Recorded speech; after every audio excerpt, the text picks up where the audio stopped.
je vais me présenter et présenter rapidement nos panélistes. Donc moi, je suis Gurvan Lebras, je suis chef de division adjoint pour le Policy Planning au Service européen d'action extérieure, et par ailleurs diplomate français. Voilà, donc avec nous sur le panel aujourd'hui, donc dans l'ordre, Maud Kessa. Donc Maud, bienvenue. Tu es maîtresse de conférence, maître de conférence, comment tu préfères? Alors, il faudrait demander à Trump. Ok, master des universités, directrice du domaine Europe, Espace transatlantique, Russie à l'IRSEM. Anastasia Chapochkina, bienvenue. Maître de conférence. Maître de conférence, je suis vraiment ouvert aux deux. En géopolitique à Sciences Po et tu présides le think tank Eastern Circles à Paris. Laurent Borzio, chercheur à l'École nationale d'administration publique. Et associé à un nombre, j'ai trouvé assez impressionnant, de centres universitaires au Canada, à Montréal et Grenoble. Donc, merci. Et enfin Camille Grand, tu es senior fellow. Distinguished Policy Fellow, ça fait très bien. Fellow. Ici, enfin, voilà. Je n'ai pas ma fiche, mais je n'ai pas besoin de fiche. Je pense que je te connais bien, et puis je pense que tout le monde te connaît. Donc, on va avoir le plaisir de t'entendre sur les autant. Tu es un de nos meilleurs spécialistes des relations et de la présence française. Toucher l'ordinateur, il faut toucher l'ordinateur. Ah, merci. Voilà. Je pense que notre discussion donc, va nous permettre de poser un petit peu comment l'Europe, comment la relation transatlantique au sens français et aussi au sens européen peut s'adapter à la nouvelle donne américaine dans le cadre des objectifs stratégiques qu'elle poursuit vis-à-vis du conflit en Ukraine. Moi, j'avais noté, en ce qui me concerne, une question fondamentale, c'est de la capacité à soutenir les objectifs d'agression russe en Ukraine. Je pense que je vais m'arrêter là. Moi, je suis avant tout curieux, vraiment curieux de voir comment des idées françaises en la matière, qui sont des idées anciennes mais bien connues, bien identifiées aujourd'hui, je pense, de plus en plus largement partagées parmi les Européens. Comment elles peuvent trouver une transposition pratique aujourd'hui, à l'heure où il est effectivement nécessaire de penser un certain nombre de sujets d'autonomie, de sujets capacitaires, de sujets d'objectifs stratégiques d'une façon désormais divergente avec celle des États-Unis. On va sans doute parler aussi des différents scénarios possibles. Est-ce qu'il va falloir quel degré justement de mobilisation il va falloir être capable d'atteindre pour pouvoir répondre à ces défis. Je pense que pour travailler au sein du système européen maintenant, au sein des institutions, voilà, je pense que la question mais c'est tout sauf une conclusion, c'est plutôt ma problématisation du sujet. Je pense que la question n'est pas celle de savoir ce que vu de Paris, on pourrait considérer qu'il faudrait faire, mais plutôt de savoir comment on peut en convaincre les autres Européens et comment construire un plan qui permette d'arriver à socialiser, d'arriver à surmonter les différents blocages que les pays européens, pour des raisons historiques, voilà. Donc, puisque j'avais promis de ne pas être trop long, je vais m'arrêter maintenant. Chacun de nos panélistes va parler entre 10 et 12 minutes. On fera ensuite éventuellement une petite relance et vous aurez évidemment la parole jusqu'à la fin de la séance pour poser vos questions. Maud, je te passe le micro. Merci beaucoup, Gurvan. Alors, ravi d'être avec vous. Merci au Rubicon et à IRSEM Europe de nous recevoir et à toute l'équipe qui a savamment œuvré pour la réalisation de cette belle conférence. Je suis ravie de m'exprimer sur ce panel. Alors, mon rôle ici, ça va être, comme Julien Fernandez nous y a invités, c'est d'apporter ma pierre à l'édifice avec d'un point de vue académique, avec mon domaine de spécialité qui est l'histoire et aussi la civilisation américaine, et pas seulement mon point de vue en tant que directrice du domaine espace Atlantique Russie. Pourquoi? Parce que je pense que c'est intéressant de reboucler avec un certain nombre de thèmes qui ont été déjà esquissés ce matin lors du premier panel pour préciser finalement à quoi nous avons affaire aujourd'hui dans cette nouvelle donne de la relation transatlantique que tu évoquais, Gurvan, à savoir finalement quel est ce Trumpisme avec lequel nous allons devoir dialoguer pour résoudre une des questions majeures et cruciales de cette relation transatlantique, à savoir donc la guerre en Ukraine vue de chez nous, et on pourra revoir aussi l'utilisation des termes du débat, mais là mon point ça va être d'utiliser en fait le point de vue de Washington, et pas que le point de vue de Washington, le point de vue de cette nouvelle équipe qui est autour de Donald Trump et finalement dont nous avons peu parlé depuis ce matin, puisqu'on s'est concentré sur l'exécutif et sur le président Trump, sans véritablement parler de cette nouvelle équipe qui arrive avec lui et avec laquelle nous allons devoir composer. Et me semble-t-il, c'est donc un élément majeur que j'aimerais remettre ici un petit peu en perspective. D'abord, sur la question de la guerre en Ukraine, on a parlé des discours ce matin, je trouve ça extrêmement intéressant, car la question de la guerre en Ukraine, c'est d'abord invité lors de la campagne 2024 dans l'agenda des différents candidats à la présidence et dans l'agenda de Trump et de son vice-président, qui a été annoncé à l'été 2024, comme vous vous en rappelez. Et le vice-président à venir a pris des positions particulièrement remarquées sur la question ukrainienne, position qu'il a maintenue. Et je parle ici de J.D. Vance, dont il a été encore une fois peu question ce matin. Donc, c'est des discours et une politisation peut-être de cette crise internationale qui s'est invitée dans le débat intérieur. Et si on doit revenir sur un certain nombre peut-être d'appréciations de cette crise en Europe du point de vue des Américains, j'aimerais rappeler aujourd'hui que les dernières études qui ont été réalisées notamment par le Pew Research Center montrent que 3 Américains sur 10 pensent que la menace russe n'est pas une menace pour les États-Unis et que ce n'est pas la priorité des Américains. Et si on va dans le détail aussi des chiffres, puisque j'ai parlé de politisation, et ça me paraît quand même assez intéressant, plus de 63% des républicains pensent que les États-Unis en font bien assez quand il s'agit d'apporter du soutien à l'Ukraine. Ce point de vue n'est bien sûr pas partagé par les démocrates et sympathisants démocrates qui, eux, pour plus de 30% d'entre eux, pensent qu'au contraire, les États-Unis font assez pour venir en aide à l'Ukraine. Maintenant, puisqu'on parle des discours et des perceptions, on a tous eu un point de vue, une perception du discours d'investiture de Donald Trump, puisqu'il a particulièrement attiré l'attention. Et vous l'aurez remarqué comme moi, dans ce discours d'investiture, il n'a été question ni de l'Ukraine, ni de la Russie. Et un petit peu de la Chine, mais ça, je laisse à discuter pour le panel suivant. Ni de l'Ukraine, ni de la Russie. Comment interpréter cette absence dans le discours de Trump? Est-ce que certains ont pu le noter comme une forme de désintérêt ou de non-priorité? Ou au contraire, est-ce que c'est, puisqu'on est dans une stratégie qui est parfois celle de la surprise, celle de retenir finalement ce que serait la véritable ligne de Trump en ce qui concerne la question ukrainienne? C'est une question qui se pose et qui est intéressante. Et là, je vais sortir mon autre casquette d'observatrice des relations transatlantiques et des États-Unis, celle de l'historienne qui a entendu dans ce discours et dans les différentes prises de position de Trump plutôt des échos à une période bien connue de l'histoire américaine qui est celle du reaganisme.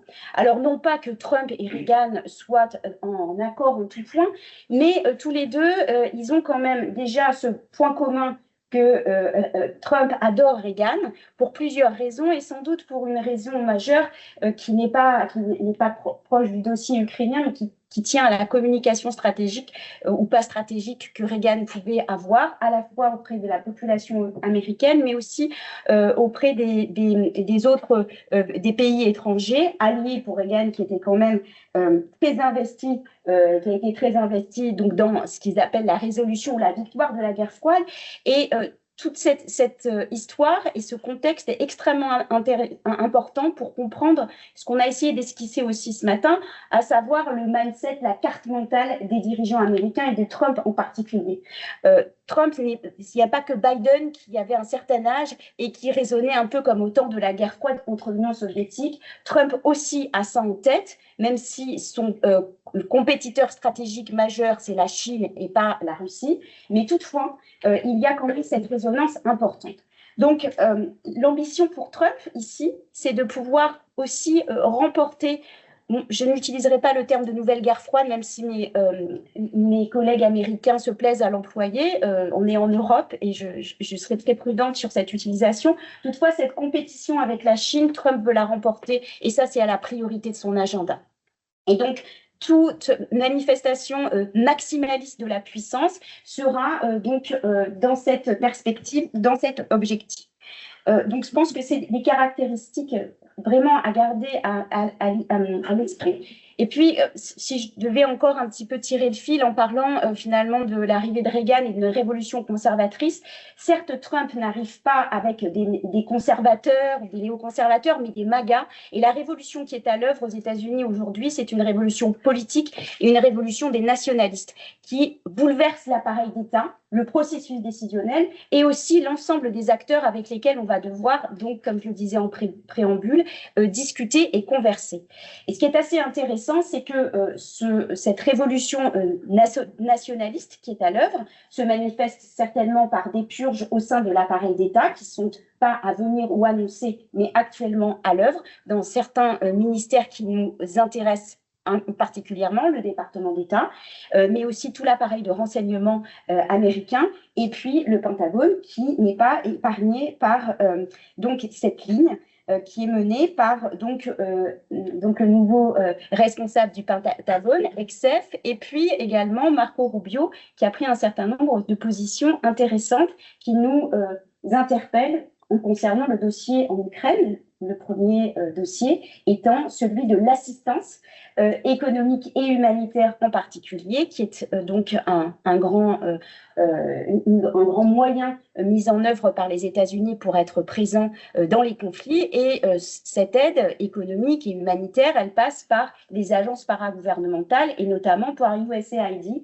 qui est devenu en fait le grand, la première victime de ce phénomène-là, et par effet donc évident de ricochet, immédiat, c'est un manque important et une vulnérabilité aussi pour la question ukrainienne.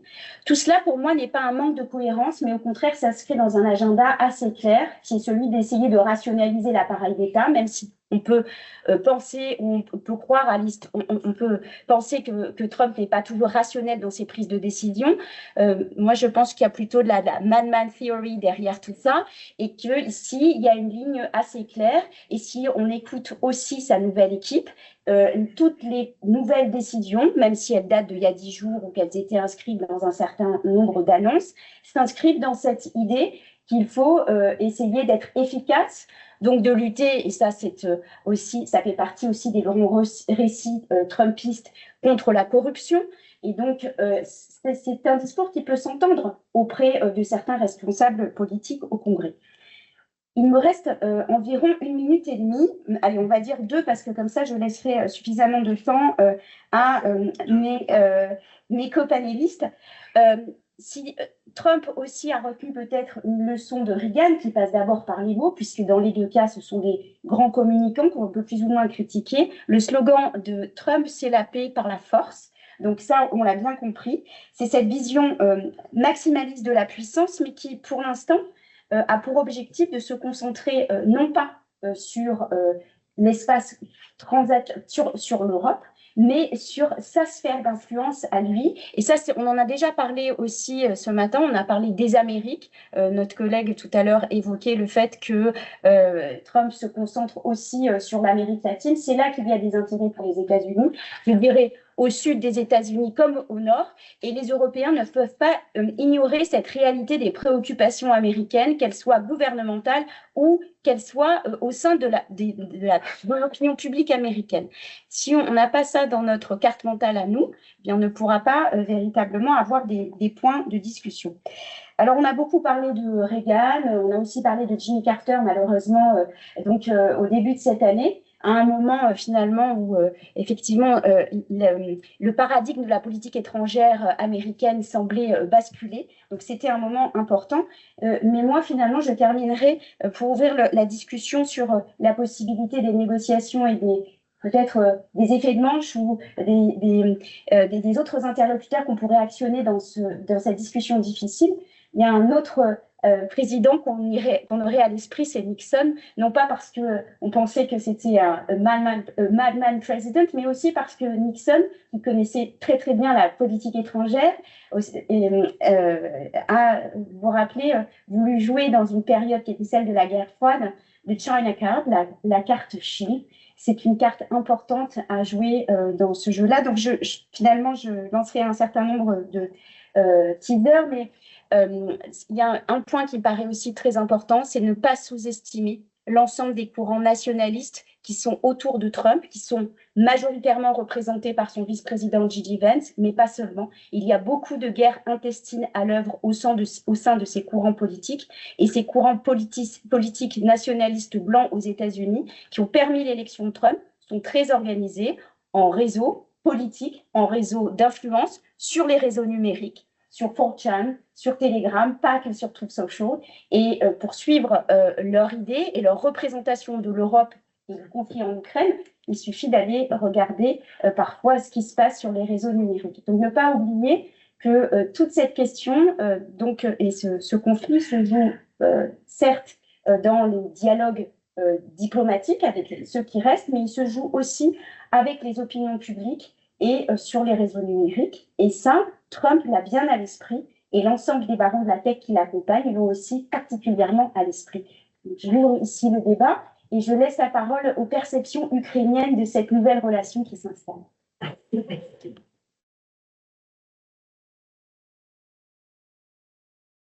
appris aussi que ça marchait très bien si je parlais un peu. Merci beaucoup pour cette criminologie un petit peu des différentes figures. J'ai pas vu tous les criminels encore.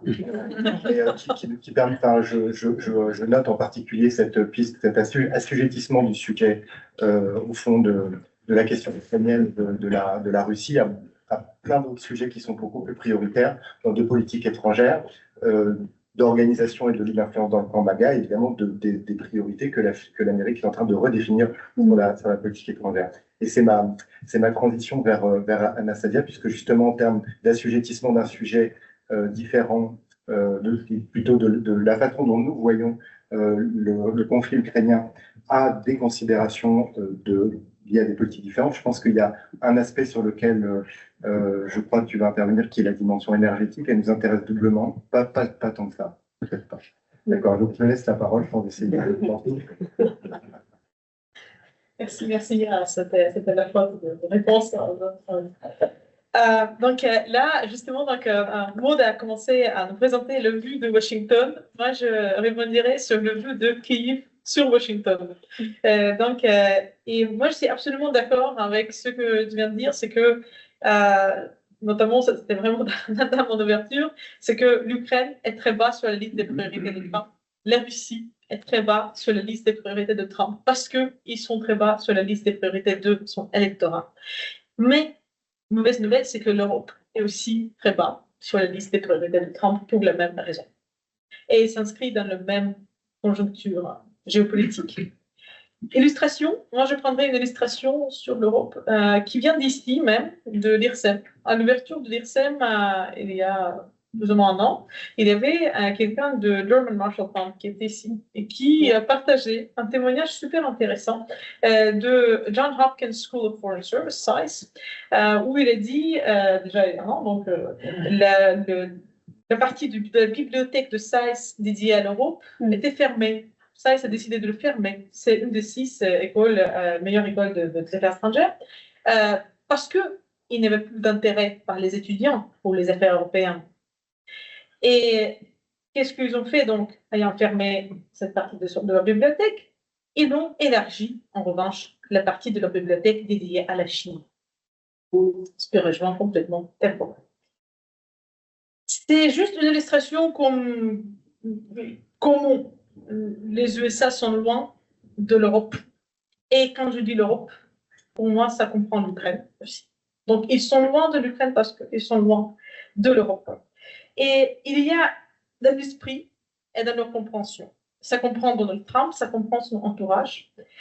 Et ça comprend aussi, et ça se reflète pas seulement dans cette illustration de John Hopkins, c'est vraiment déjà l'exemple le plus important, mais surtout ça se reflètera et ça se reflète par la priorisation du financement. On a vu ça pendant le premier mandat de Donald Trump, on a déjà vu ça, et on va le revoir encore pire dans tout ce qui est les départements dédiés à l'Europe, dans le Department of State, Department of Defense, et tous les services qui disposent des services analytiques et de services de relations diplomatiques. Et maintenant, tout ça, pendant le deuxième président de Trump, sera amplifié par l'incompétence qui est introduite justement dans ces sphères, et notamment dont le meilleur exemple est la nomination de Pete Hegseth, la personne peut-être la plus incompétente pour prendre la tête de Pentagone. Si vous n'avez pas pris le plaisir d'écouter même les meilleurs moments de son interrogation dans le Congrès, dans le Sénat, je vous recommande de le faire. Il n'est qu'1 heure et demie et c'est vraiment, ça va vous rester beaucoup avec vous pendant les prochains 4 ans. Et donc là, ça nous amène aussi à la question quelles sont les priorités. Et pour moi, quand on regarde sur tout ce que Trump a dit, tout ce qu'il a fait auparavant et tout ce qu'il a répété à dire, pour moi, il est vraiment... Je ne m'entends pas aux surprises avec Trump parce qu'une des choses pour lesquelles son électorat lui aime beaucoup, c'est pour les choses qu'il dit ce qu'il a promis. Il fait ce qu'il a promis, pardon. Il fait ce qu'il a dit. Et là, le Groenland s'explique, parce qu'on a discuté beaucoup dans la première panel, elle s'explique parce que si on réfléchit pourquoi il parle de Groenland, parce qu'il y a quand même des réserves de pétrole au Groenland qui sont énormes. C'est la même raison pour laquelle il parle de l'Alaska. Et c'est là où je vais quand même faire un pas vers l'énergie, parce que pour moi, et sur ça, on va vraiment finir dans les discussions, commencer à finir tout de suite la discussion sur l'énergie, mais pour moi, tout ce on peut considérer qu'est-ce que Trump va faire pour les sanctions sur la Russie, etc. Pour moi, ce débat n'est pas passionnant parce qu'on a fait beaucoup de recherches à Eastern Circles sur les sanctions. On a organisé des conférences avec le Parlement européen, l'Assemblée nationale, tout ce que vous voulez. Ce n'est pas les sanctions qui portent sur la Russie. Ils portent, mais ce n'est pas ça qui va tuer la Russie. Mais par contre, l'idée de Trump d'augmenter incroyablement la production du pétrole, y compris en Alaska, y compris potentiellement, imaginons, en Groenland, ça serait brillant, brillantissime, parce que ça, par les forces de marché, amènerait en bas les prix du pétrole et la Russie, en différence en ce qu'elle a pu faire en 2016, quand il y avait déjà ces coupes qui ont été faits, elle pourrait plus baisser sa production pendant longtemps, parce qu'il n'a plus de capacité budgétaire de le faire. Donc ça, c'est pour adresser les questions énergétiques. Je pense qu'on peut balayer. Et si je peux juste répondre à un premier panel sur le commentaire qu'il faut se méfier aussi de l'achat de GNL américain. Il faut se rappeler que si on peut se méfier de l'achat de GNL américain, tout ce qu'on veut, mais la France, par exemple, qui est un des acheteurs GNL importants en Europe, elle n'achète pas tout à fait le GNL du tout. S'il n'achète pas des États-Unis, elle achète tout simplement de la Russie. Donc, il n'y a pas 100 000 solutions. Hein. Si on achète GNL, il faut se rappeler, il y a plus ou moins 3-4 sources. Voilà, après, il y a les facteurs qui restent. Mais ça, on va fermer les parenthèses sur l'énergie, si vous me permettez. Donc, pour revenir sur cette question, quel est le but de Kyiv de Washington? Justement, pour moi, donc, cette motivation qui est menée par l'argent, elle est par l'argent, donc par pétrole, tout ce qu'on veut. Donc, elle peut vraiment structurer la politique étrangère, comme on a déjà vu structurer sous le George W. On a déjà vu ça en Irak. C'était structuré par ces motivations. Et dans ce sens, on pourra le rebattre. Mais ce n'est pas les considérations géopolitiques qui vont mener, à mon avis, la structuration de la politique étrangère de Trump. Et donc là, j'arrive vers ça. Avec ça, j'arrive à l'Ukraine. Donc, à Kyiv, la victoire de Trump, déjà, était la seule anticipée. Jamais les élites, on a fait 3 voyages en Ukraine, on a eu plein d'entretiens avec les représentants du gouvernement, du business, de la société civile. Jamais on a entendu une personne qui sérieusement parlait pendant tout 2024 sur une possibilité, qui a même entretenu une possibilité de la victoire de Kamala Harris. On a rencontré 0 personne. Tout le monde était plus ou moins de l'opinion que le plus probablement Trump va gagner. Et là, c'était une grande surprise.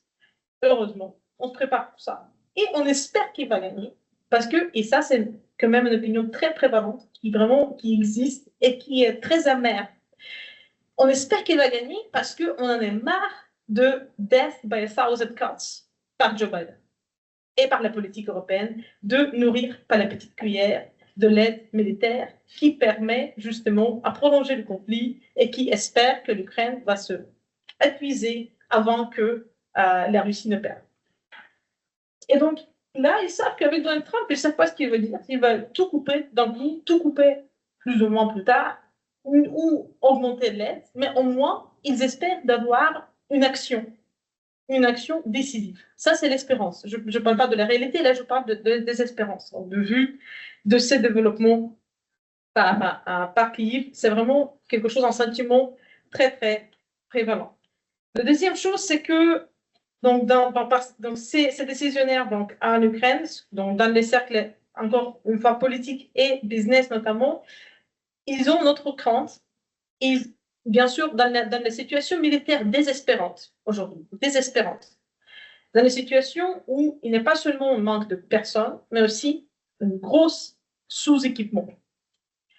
Et dans les situations où le front se change, on parlait, ça changeait, mais drastiquement dans les 3 ans, où aujourd'hui, et on peut... L'expérience, c'est que les gens se trouvent dans les tranchées et leur job, dans les tranchées où ils tiennent la ligne de front, on ne parle pas de course maintenant, mais là où ils tiennent la ligne de front, leur job, le primaire, c'est de ne pas se montrer de tranchées. Parce que le moment où ils se montrent de tranchées, le moment où il y a quelque chose qui bouge, le drone arrive et il les abat. C'est la guerre de drones, et tout ce qui bouge, c'est abattu plus par les gens qui sortent de tranchées pour tirer, c'est abattu par le drone de tel ou tel côté.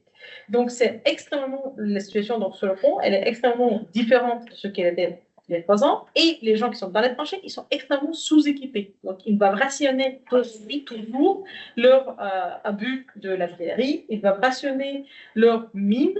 Donc, c'est vraiment les quantités, et ça, on le sait parce qu'on a échangé avec des gens qui venaient de revenir, qui ont passé 2 ans sans repos sur les lignes de front, vraiment dans les endroits le plus chauds. Donc, on a échangé avec les troupes spéciales.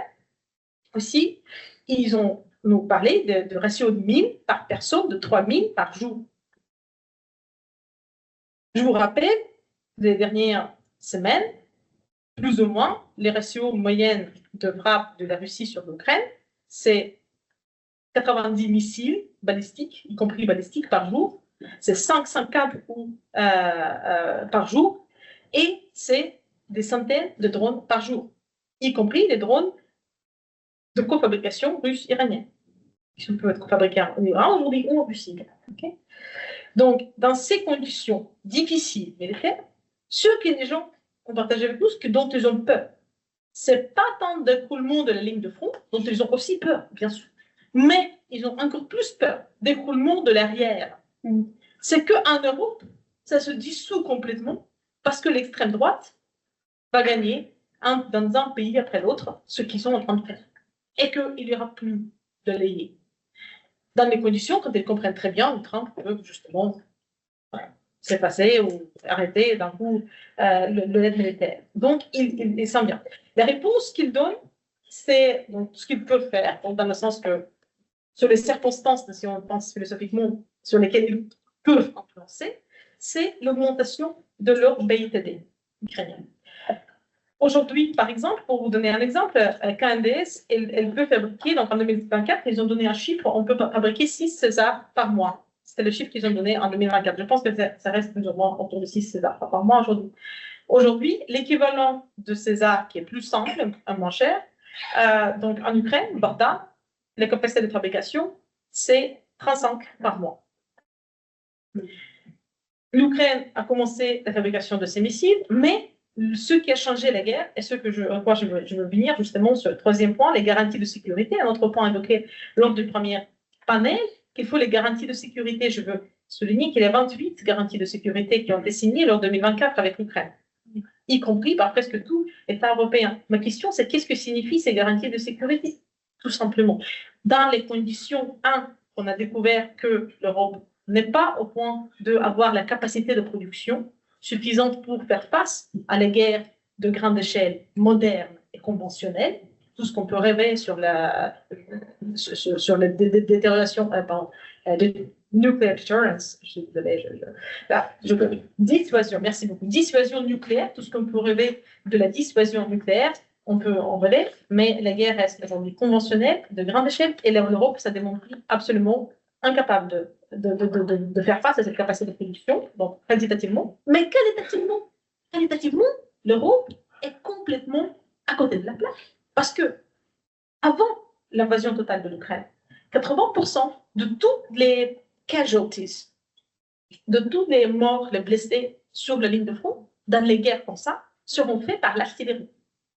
Aujourd'hui, de 60 à 80% de toutes les casualties que l'Ukraine fait à la Russie, ils sont faits par les drones type FPV. Attention, pas par les drones. Il n'y a plus de gros drones, ça c'est fini ça. Le drone type FPV, les petits drones. Okay, tout petit. Et la Russie, inversement, la même chose. 60% de tout ce qui est casualties que la Russie envoie sur l'Ukraine sont faits par les drones. Où est-ce que l'Europe aujourd'hui, sur la production, mais surtout sur la compréhension de ce domaine militaire et de l'intégration de cette technologie qui détermine la guerre dans ses doctrines militaires et dans son BITD et dans ses équipements militaires? Et la réponse à cette question, où est-ce que se retrouve l'Europe aujourd'hui par rapport à la technologie militaire moderne? On l'a vu il y a une semaine en France, dans tous les journaux, il y avait cet espoir de la brigade 155, il y a 2 semaines, qui était entraînée en France, qui est revenue en Ukraine, et ensuite qui était incapable de mener la bataille. Et donc, il y a beaucoup de gens qui étaient massacrés vraiment rapidement, parce qu'ils n'ont pas appris comment utiliser les drones et les systèmes de la guerre radioélectronique. Ce n'était pas la critique, d'ailleurs, de la France, c'était la critique les manuels d'entraînement de l'OTAN, parce que la France n'a rien fait de spécial, ils ont juste repris les manuels d'entraînement de l'OTAN qu'ils utilisent eux-mêmes. Ils n'ont pas mieux. Ils ont fait la même chose qu'ils font chez eux et ils ont appliqué à l'Ukraine, sauf que ce n'est pas applicable. Et pourquoi ce n'est pas applicable? On a discuté de ces questions même hier lors de notre conférence Ukraine au Sénat par avec le général Breton, le général qui est directeur de 6D, le centre de l'innovation, de planification, expérimentation. Mais la France, et comme tous les pays européens, tout le monde le reconnaît, c'est que c'est dans le BITD, c'est que du coup, c'est pas capable de le faire parce qu'ils sont vraiment loin derrière sur la compétence de drone, sur la compétence de la guerre radioélectronique en Europe. Et ça, c'est un grand problème. Donc, pour justement revenir à la conclusion. Merci. On ne peut pas la conclusion, justement. Donc, la guerre en Ukraine nous montre que une chose, c'est que quand même ça dépendait beaucoup de l'aide américaine. Et pour revenir à nos oignons, quand même, aujourd'hui, on est face à la situation qui n'a pas commencé pour moi en tant qu'américaine de régime ukrainien, qui n'a pas commencé hier, qui a commencé en 2008 avec la présidence d'Obama. C'est on peut dire, retrait des États-Unis, graduel, mais certain, de la géopolitique mondiale. Et c'est plutôt ce retrait qui est la situation normale, conventionnelle pour les États-Unis. La situation de le leadership américain dans la géopolitique, c'était une situation plutôt quand même minoritaire sur la durée de l'histoire américaine, qui était là seulement pendant les dernières 80 ans. Et donc, on peut dire même que l'Amérique revient sur ses pas, elle revient sur la situation normale, entre guillemets. Donc, dans cette situation, l'Europe reste dans la même zone géographique et dans la même zone de priorité pour Trump que l'Ukraine, que la Russie même. Parce que Trump, il pense le grand pouvoir aujourd'hui, c'est pas la France, c'est pas Bruxelles, c'est pas Kyiv, c'est pas Moscou, c'est que la Chine. À vrai dire, c'est que la Chine. Et là, si le parapluie américain se lève de la sécurité, qu'est-ce que l'Europe va faire? À mon avis, la réponse à cette question, c'est que l'Europe va réfléchir pour soi. On ne veut pas juste se dire, mais on n'a rien à faire. On est trop faible, on est trop petit. Si l'Ukraine réfléchissait comme ça, il serait plié, comme tout le monde a pensé, dans 2 semaines après l'invasion. Mais le plus important, et ça, tous les généraux vous disent ça, c'est l'esprit de motivation, c'est le mental. Qu'est-ce qu'on pense de soi? Et c'est le montant qui détermine après la capacité de production, la capacité d'innovation et la capacité après de faire face à l'ennemi qui aujourd'hui pour l'Europe, la Russie belliqueuse.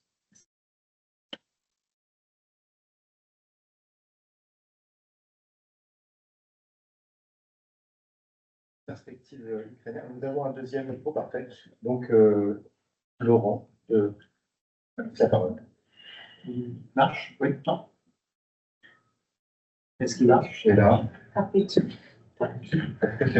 celui-ci sont fermes. Tu es là, Laurent? Merci. Bien, Bien. j'étais là, attends. Oui. Tout d'abord, avant de commencer, je tiens à remercier la Saint-Laurent et naturellement le Rubicon pour l'invitation, également l'équipe derrière organisatrice. En partie de celle-ci, je connais tout le travail qui est derrière.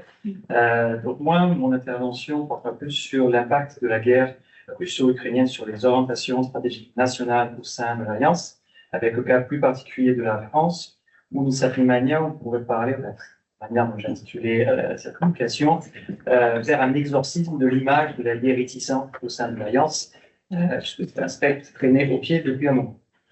Et fondamentalement, donc cette intervention prend trois volets. Premièrement, un volet sur l'évolution et les limites de la posture stratégique de la France suite à la guerre russo-ukrainienne. Un deuxième volet sur comment analyser cela, comment l'expliquer. Et un dernier volet sur justement quel est l'impact des élections de l'an dernier, les perspectives d'évolution. Bon, quel est déjà le constat de base? De base, c'est qu'en 3 ans, on a eu donc des évolutions assez remarquables, beaucoup de limites quand même aussi dans l'évolution de la posture stratégique française. On a eu des évolutions sur le comportement par rapport à la guerre ukrainienne, sur comment se positionner vis-à-vis de Kiev, sur la relation avec la Russie, également sur les configurations au sein de l'architecture sécuritaire transatlantique et la relation UE-OTAN. Et au-delà de ce qu'on pourrait dire sur le sujet, si on regarde au niveau du président français, puisque dans le cas français, on a tendance à faire souvent une personnification justement de la politique étrangère de défense française à cause du pouvoir du président, on est passé de l'image de la colombe au début du conflit à l'image ensuite du faucon, il y a un an, c'est-à-dire au moment où il y avait l'évocation pour la première fois de troupes en Ukraine, à désormais depuis 6 mois, l'image du canard boiteux. Et depuis 6 mois, donc, on est dans une situation où il y a des contraintes qui se posent au niveau institutionnel en France. Et en fait, au-delà de ce constat de cette évolution, ce qu'on a, c'est qu'on a véritablement l'abandon et ce que j'appelle un exorcisme de cette vieille image qui est déjà désuète des perceptions de la divertissante, parce que dans les faits, on pourra voir ça, ça fait déjà un moment que c'était plus vraiment le cas, mais c'est quand même une image qui pouvait traîner, donc on a vraiment la fin de ça, mais on n'a pas pour autant l'imposition d'une autre image forte de leader au sein de l'Alliance, et en fait on a une transition en quelque sorte qui serait incomplète, avec au cours des 36 derniers mois, plusieurs évolutions et changements qui vont dans un sens plus favorable à l'Alliance, mais aussi pas mal de positions contraires ou en incohérence avec les décisions prises initialement. Pour donner juste quelques exemples, bon, la France n'est pas le seul dans ce cas-là, le Canada aussi partage cette particularité. On parle à tout bout de champ depuis 36 mois d'économie, de guerre, en particulier depuis le dernier budget français qui n'est pas encore voté, on parle plus de faire la guerre pour les économies. On a une faiblesse des dépenses militaires, en général, mais à côté de ça, on a des positions fortes sur le fait de créer, de développer un pilier européen de l'OTAN, la promotion, on va parler de l'élargissement de l'UE vis-à-vis de l'Ukraine, mais également de l'OTAN, la tenue également de discours de plus en plus favorables vis-à-vis des Européens de l'Europe centrale. Mais à côté de ça, on a une absence de proposition de coopération véritable menée par Paris entre les éléments de la NATO Response Force et les groupements tactiques de l'Union européenne, ou son nouvelle force de réaction rapide de l'UE. On a également, même si c'est passé aux oubliettes et que ça paraît daté de plusieurs années, un discours il y a à peu près moins d'1 an de cela du président français, où on avait à nouveau mis en avant l'IEI, l'Initiative européenne d'intervention, qui désormais repasse dans les oubliettes. Et parmi les autres incohérences, on a des partenaires français au sein des groupements tactiques de l'Union européenne qui sont toujours aussi limités et où, dans les faits, la France ne coopère quasiment pas avec des pays d'Europe centrale, orientale ou même nordique. Donc, à partir de là, comment expliquer cela? L'argument que j'ai par rapport à ça, c'est qu'on peut l'expliquer à travers ce qu'on appelle la théorie des rôles, c'est-à-dire l'idée que les États ont plusieurs rôles parfois contradictoires sur la scène internationale. On peut faire une équivalence ici avec le modèle de sous-culture stratégique. Et en fait, ce que l'on a, parce que dans le cadre de la théorie des rôles, il y a un volet stratégique, un volet objectif, précis, et un volet instrumental, c'est-à-dire les moyens qui sont employés, les choix qui sont faits. Ce que l'on a en fait actuellement, depuis 3 ans, c'est une évolution des rôles typiques de la France au niveau des 2 rôles dominants, qui étaient ceux que revendique Paris depuis déjà plusieurs années, à savoir le rôle de grande puissance, mais aussi le rôle de promoteur du renforcement de l'autonomie stratégique européenne. Et en fait, ce qui marque un changement au cours des 3 ans, mais qui a été quand même un changement laborieux et qui est encore loin d'être effectif sur pas mal d'aspects, c'est que, alors qu'initialement, dans ces 2 rôles, il y avait une très faible, voire pas du tout de prise en compte de la relation transatlantique et surtout en fait de l'alliance. C'est plus la relation transatlantique dans un sens dialogue bilatéral avec Washington plus véritablement qu'est-ce qu'on fait au sein de l'alliance. Le changement qu'on a eu, c'est que désormais, dans ces 2 rôles, on a intégré véritablement l'alliance. C'est-à-dire, on part du principe que oui, si on veut être une grande puissance, ou si on veut promouvoir le renforcement de l'autonomie stratégique européenne, il faut aussi penser la relation avec l'OTAN. Et le deuxième élément qui est une nouveauté, c'est le fait que désormais, on prend en compte l'importance des pays d'Europe centrale et orientale, ce qui n'était pas le cas par le passé. Rappelez-vous ce sujet, bon, ça date un peu, c'était il y a maintenant 22 ans, 23, la phrase de Chirac, ils ont manqué une occasion de se taire lors de l'invasion en Irak. Donc on a vraiment une évolution par rapport à ça, c'est pour ça qu'on assiste à l'exorcisme de ce cadavre, de ce fait qui était l'image de la guerre réticent. Mais en fait, l'analyse des changements et aussi des non-changements révèle qu'on a encore du mal à transposer cela au niveau instrumental, puisque, si on regarde le niveau des objectifs, on a une prise de position vis-à-vis de l'Ukraine concernant l'adhésion à l'OTAN, les propos sur le pilier européen de l'OTAN, également donc, au niveau instrumental, les évocations d'une possible intervention au sol en Ukraine. Il y a, la semaine dernière, lors de la semaine franco-allemande, il y a même eu la mise à disposition de la brigade franco-allemande pour 3 ans, rattachée donc, au corps d'armée multinationale de l'OTAN du Nord-Est. Mais à côté de ces quelques éléments qui sont plus des éléments objectifs, on a toujours quand même, de manière générale, de manière assez poussée, une sacralisation de la dissuasion nucléaire au détriment de la dissuasion conventionnelle. On a également accepté auprès de quelques députés pas de véritable projet d'intégrer le comité militaire des plans, le comité des plans nucléaires de l'OTAN. Alors, si on veut vraiment discuter sur le sujet, il pourrait quand même être présent dans la salle. Pas de coopération, comme je disais, avec les autres pays d'Europe centrale et orientale au sein des mouvements tactiques de l'Union européenne, et pas du tout de la part de Paris de proposition d'une meilleure coordination entre les mouvements tactiques de l'Union européenne et la force de réaction rapide de l'Union européenne et les forces de réaction rapide de l'OTAN. On est quand même dans une situation où tout le monde s'engage à mettre de plus en plus des militaires à disposition. Pour autant, excepté quelques pays, les effectifs n'ont pas augmenté. Il y a un problème qui va se poser par rapport à cela. Donc en fait, comment expliquer cela? Comme je disais, mon analyse, c'est qu'on a une évolution des rôles, mais qui n'est pas encore transposée au niveau instrumental. Pas forcément à cause d'une vision qui aurait un état profond, d'une certaine théorie conspirationniste, mais plutôt parce qu'il y a tout simplement un poids de dépendance au sentier qui date de plusieurs décennies. Et en fait, il n'y a pas véritablement de transposition directe au niveau des échelons intermédiaires pour l'instant, parce que ça ne fait pas partie des réflexes, tout simplement, que ça prendra du temps, mais pour l'instant, c'est pour ça qu'on a ce décalage entre les 2 niveaux de manière générale.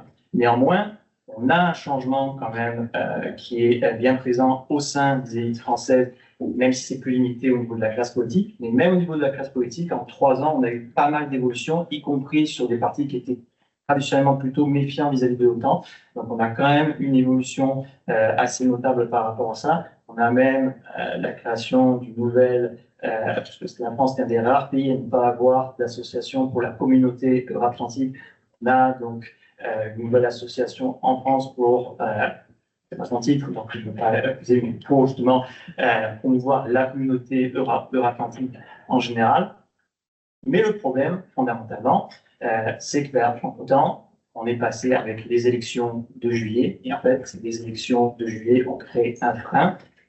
Et pour autant, pour l'expression typique du côté français, j'ai toujours jamais bien compris pourquoi en France on utilise beaucoup, la poutre continue à travailler, c'est-à-dire dans les faits, on va toujours dans le typiquement français, mais l'idée c'est que quand même on est quand même dans une évolution qui reste stable de manière générale. Et par rapport à cela, en fait, que changent les élections de novembre? Qu'est-ce que change par rapport à ça l'élection de Donald Trump? À mon avis, fondamentalement pour le côté français et les changements qui ont eu lieu et aussi les incohérences, pour le meilleur et pour le pire, je dirais de cette manière pas grand-chose. Rien ne change véritablement par rapport à ça. Le changement, en fait, il a déjà eu lieu, c'est-à-dire l'intégration donc des deux éléments que j'ai évoqués, c'est-à-dire le fait qu'on prend en compte désormais l'importance d'intégrer l'alliance dans une discussion et également on donne meilleure importance aux pays d'Europe centrale et orientale, c'est-à-dire qu'il n'y a pas des écarts, mais fondamentalement, on a une évolution par rapport à ça. Et de ce fait, l'élection de Donald Trump n'est qu'une confirmation de ces choix généraux. Le problème, c'est que avec le maintien de l'instabilité politique française, on est dans une situation où on a un nombre d'actions qui est limité. Et en fait, on a donc le gouvernement français un peu démuni, parce qu'il ne sait pas trop quoi faire, surtout de spectaculaire, parce que justement, il y a une instabilité politique. Avec quand même ce paradoxe, c'est que dans les faits, beaucoup pourrait être fait malgré tout au niveau instrumental. Beaucoup pourrait être fait pour justement appuyer la vision française par rapport à ça et s'insérer plus dans les relations transatlantiques. Et pour finir, quelles seraient donc les perspectives d'évolution par rapport à ça? Bon là, comme je disais tout à l'heure sur Martial Foucault, je vais prendre la position inverse de lui, c'est-à-dire je vais faire moi un peu dans mon domaine qui n'est pas une spécialité, c'est-à-dire les études électorales et de la projection sur probablement les prochaines élections en France qu'on aura en août. Il y a peu de chances que l'Assemblée actuelle soit maintenue jusqu'à là. Suite aux élections, on aura probablement, j'imagine, plus de stabilité côté français et plus de stabilité qui va continuer dans le sens des changements évoqués. Je pourrais expliquer après pourquoi en détail, mais en général, les élections à venir vont permettre donc un peu plus de stabilité, à mon sens. Mais en attendant, on va avoir une France, et ça répond aux interventions précédentes, qui va rester plus réactive, initiatrice de pas mal de projets face à Donald Trump, parce que justement la politique interne fait qu'il n'y a pas véritablement de possibilité de faire plus. Mais malgré ça, on a quand même plus ou moins réussi, je dirais, à faire enfin l'exorcisme de cette image qui n'était plus valable de l'allié réticent. Et si je peux terminer sur ce point-là, je dirais qu'au final, ce qui ressort, c'est qu'il y a quand même le constat d'une opportunité manquée. Il y avait une première opportunité manquée par la France en février 22, c'est-à-dire où justement on a eu une déclaration sur ne pas nier la Russie, etc., qui à partir de là ont pesé pendant plusieurs mois. La deuxième opportunité manquée, c'est justement cette élection. Compte tenu de la situation politique interne en France, la France n'est pas en mesure de proposer quelque chose et se retrouve à devoir justement accompagner des initiatives en espérant que ça fonctionne. Je m'arrête ici.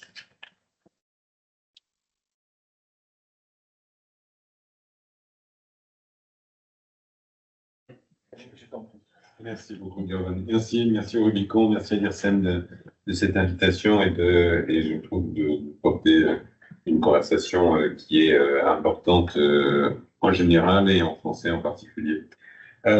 Mon propos sur l'Ukraine, l'OTAN, va être informé à la fois par mes recherches, mais aussi par une expérience personnelle, puisque pas d'entre vous le savent, j'étais secrétaire général adjoint de l'OTAN au moment de l'invasion et dans l'année qui a suivi. Et j'ai également vécu à l'OTAN. On peut raconter pour le collimateur avec Alexandre le Trump 1. Donc c'est à ce double titre que j'essaie de penser la question qui est devant nous et qui est une question effectivement assez énorme. Alors, juste pour faire un tout petit retour en arrière, parce que c'est important de savoir d'où on part là-dessus, sur l'OTAN et l'Ukraine, il me semble que les choses, pendant la séquence des 3 années écoulées, sont relativement claires. Il y avait un réveil de l'OTAN autour de l'Ukraine qui, en fait, remonte à 2014. Les grandes décisions qui font qu'on n'a pas été trop démunis en 2022, elles ont été prises au sommet de Varsovie en 2016. Elles ont été déroulées depuis. C'est une remontée en puissance lente mais réelle des dépenses militaires. C'est un focus nouveau sur la fonction de défense collective. Donc, il y a tout un passé qui précède février 2022. Mais ce qui est important de retenir quand on regarde ce qui s'est passé depuis février 2022, c'est qu'il y a une première chose qui n'est plus du tout garantie, qui est l'unité des alliés. Cette unité des alliés, moi j'en étais témoin très direct, elle s'est construite très rapidement, avec beaucoup de résolutions, notamment du fait des États-Unis, l'administration Biden, qui de ce point de vue-là est arrivée avec un agenda assez clair. Et je connais et je partage une grande partie des critiques ukrainiennes à l'égard de l'administration Biden, mais de fait, elle est arrivée avant même la crise, avec du renseignement. Cette invasion se prépare, c'était une invasion de très grande ampleur. Des projets, il faut mettre en alerte des forces, il faut des troupes. C'est une augmentation de près de 20 000 hommes de la présence américaine en Europe, et un discours cohérent sur ce qui les États-Unis souhaitaient faire et souhaitaient entraîner l'OTAN. Et ça a créé un effet d'unité qu'on n'avait pas eu à l'OTAN sur la plupart des crises des 20 dernières années, parce qu'elles n'étaient pas en Europe, parce qu'elles n'étaient pas existentielles. Où finalement, en Afghanistan, les alliés venaient, partaient, c'était la France du Canada, c'était le cas des crises libyennes, où un tiers seulement des alliés participaient, c'était les grands désaccords sur l'affaire irakienne, etc. Donc, beaucoup de tensions internes, ou des tensions d'ailleurs sur des sujets politiques ou stratégiques, que ce soit la relation avec la Russie ou la relation avec la Chine dans les dernières années. Donc, là, il y a eu un effet d'unité qui était très impressionnant, avec un rôle central des États-Unis pour provoquer cette unité, mais un ralliement assez clair de la quasi-totalité des Européens, avec la voix hongroise qui était un peu dissonante, mais qui était en fait quand même mise pas mal sous boisseau.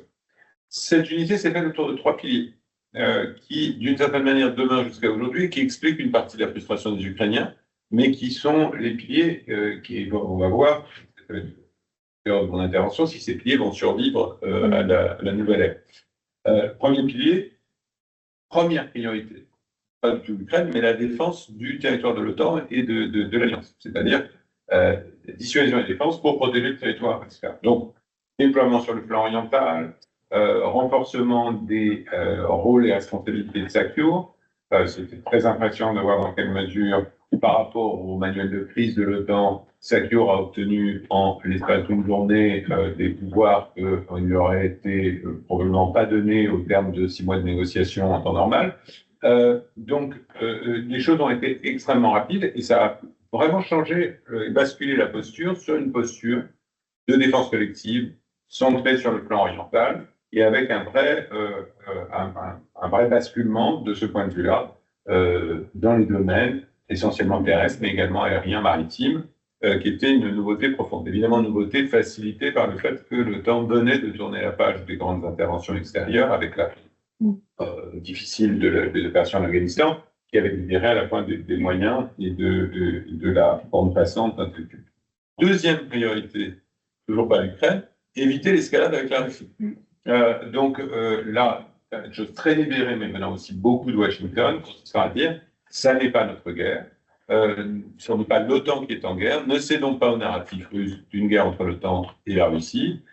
C'est une guerre où l'OTAN est un tiers qui a évidemment, j'y vais venir, un partenaire et ami qui est l'Ukraine, mais ça n'est pas donc l'énorme prudence sur mettre le moindre drapeau de l'OTAN sur l'assistance apportée à l'Ukraine, l'énorme prudence dans le discours dans ce domaine, et puis une grande prudence évidemment sur tout ce qui pourrait apparaître comme escalatoire, et notamment avec une une manière de livrer des armes qui a été extrêmement problématique de mon point de vue, puisque toujours un peu 6 mois après le besoin, et au terme de souvent de débats difficiles entre les alliés, avec des Américains qui, là, pour le coup, ont souvent donné le là, et des Allemands complètement alignés sur les Américains, ne faisant jamais un millimètre de plus que les Américains, à la différence d'autres qui ont pris un peu plus de risques, mais souvent sous pression des mêmes Américains pour ne pas franchir telle ou telle étape trop vite, ou d'aller vers des matériels jugés escalatoires. Cette prudence, elle n'est pas critique par certains côtés, mais quand je pense que vous avez sans doute que moi lu les espèces de grands témoignages pour l'histoire de Jake Sullivan et Anthony Blinken racontant pourquoi ils avaient fait ceci ou cela, il y a une logique profonde. C'était il fallait penser ce que c'était que une puissance nucléaire majeure, en train de mener un conflit conventionnel majeur sur le territoire européen, et quels étaient les risques ou non d'escalade. On peut dire qu'on a été beaucoup trop prudent. On avait, dans une discussion avec Lawrence Friedman, inventé cette image de faire bouillir la grenouille, c'est-à-dire l'idée qu'il fallait, en quelque sorte, que ça s'est fait progressivement, et on peut défendre cette approche. Elle était sous-optimale d'un point de vue militaire pour l'Ukraine, mais elle a sans doute fait que des Russes qui menaçaient de catastrophes nucléaires et de la moindre livraison significative se retrouvent 3 ans plus tard à avaler la livraison des ATACMS, des escales de Storm Shadow, de l'usage de moyens sur le territoire russe, etc. Et comme ils n'ont jamais réagi aux étapes précédentes, on voit bien que c'est ça. Alors, est-ce qu'on peut dire que ça a été extraordinairement habilement mené de la part des Américains de l'OTAN? Je ne sais pas, parce que je pense que c'était quand même beaucoup plus du tâtonnement qu'autre chose. Mais on peut défendre cette approche, même si elle est très sous-optimale du point de vue ukrainien. Mais ce qui est important, c'est bien d'avoir cette hiérarchie en tête dans la manière de fonctionner de l'OTAN sous forte inspiration américaine, défendre l'alliance et préserver son unité, éviter l'escalade, et enfin assister l'Ukraine, mais assister l'Ukraine avec beaucoup de prudence et de manière très graduelle, avec une montée en puissance qui s'est faite très lentement, trop lentement, et qui explique une partie de la situation militaire présente. Donc on a vraiment Dans le même temps, l'OTAN a continué à se consolider avec l'élargissement à la Suède et à la Finlande, ce qui est une énorme transformation. Je veux dire, c'est l'entrée de 2 pays non pas, alors neutres non alignés, c'est des termes qui sont un peu connotés, mais qui étaient des pays qui ne participaient pas à des alliances militaires pour des raisons différentes, mais depuis plus de 200 ans pour la Suède, et depuis la Seconde Guerre mondiale pour la Finlande, qui se rentrent dans cette alliance, qui a des conséquences stratégiques très importantes pour le Grand Nord, pour la Baltique, etc. Donc, et on a ouvert la question qui avait été quand même largement mise sous le boisseau, aussi bien par l'OTAN que par l'Ukraine, de la question de l'adhésion de l'Ukraine, dans les conditions que vous avez en tête, où ce sujet a été porté par les Ukrainiens lors des sommets de Vilnius et de Washington, et avec pour le coup, des divisions assez nettes dans l'Alliance entre ceux qui étaient allants et voulaient envoyer des signaux positifs, et ceux qui étaient beaucoup plus réservés, de nouveau à commencer par Washington et Berlin. Donc on a toute cette réflexion de la problématique de l'élargissement, et la fin en Europe, c'est un autre sujet, l'idée des zones grises. On voit aussi que la Moldavie réfléchit à l'avenir de. Alors, qu'est-ce que tout ça nous dit sur la relation, sur comment ça va se passer OTAN, Ukraine et parce que là, on est finalement, et Maud l'a bien expliqué, devant une sorte de situation un peu d'incertitude, pour dire le moins. C'est-à-dire qu'on a des messages un peu contradictoires qui viennent de différents bouts de l'administration, entre la position effectivement très intéressante de J.D. Vance, qui s'inscrit dans la tradition, je vais y revenir, plutôt d'une forme d'isolationnisme et de retrait des États-Unis, mais aussi des voix comme celle du général Kellogg en charge de cette négociation, ou de Waltz, dans une moindre mesure, qui disent la paix par la force, rien n'est exclu, etc., etc.